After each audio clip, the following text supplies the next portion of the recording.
L-investiment multimiljonarju mill-kumpanija Delaru li se jara l-ħolqien ta' mit-impjieg ma waqax mis-sema iżda jeżisti minħabba d-deċiżjonijiet li ħall-Gvern waqt il-pandemija. Teresa Mead, direttur u manager tas-sit ta' Delaru f'Malta, spjega kif din tiġġenera ma' 30 miljun euro kull sena fl-ekonomija ta' pajjiżna u sostna li wħud mill-aqwa ħaddiema tal-kumpanija madwar id-dinja huma Maltin.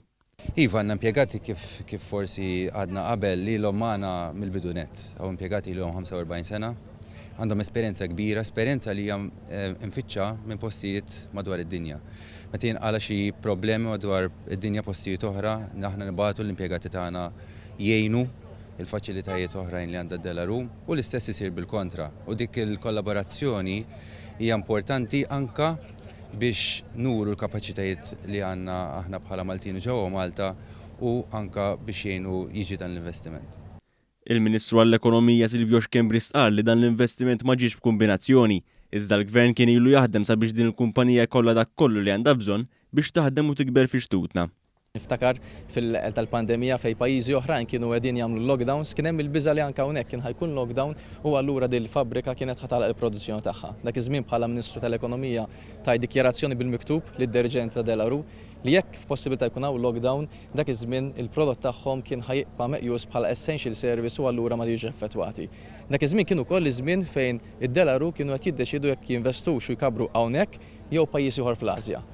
Il-Ministru għall-Intrapriża Mirjam Dalli qalet li din il-kumpanija ddeċidiet li tikber f'Malta grazzi għal ħidma u l-għajnuna tal-Malt Enterprise li bija se tkompli tibni fuq ix-xogħol li qed isir sabiex jiġu attrattati aktar investimenti. Dan l-investiment huwa grazzi tal-ħidma li għamlet il-Malta Enterprise biex irnaxxilna nirbħu il-kompetizzjoni minn pajjiżi oħra.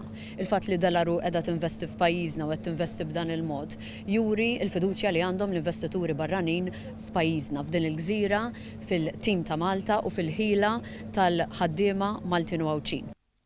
Il-kap eżekuttiv ta' Delaru qal li meta kien hemm l-opportunità għal tkabbir kienu l-ħiliet u l-ambjent favorevoli għan-negozji li għamlu ċara li Malta hija l-gżira fejn għandhom jinvestu. We made an investment initially in 1975. We trusted the country then. Ever since then we have been growing. We've grown 300 times from where we were that first year in 1975. And my message is that this is one of the best places in the world to invest for business.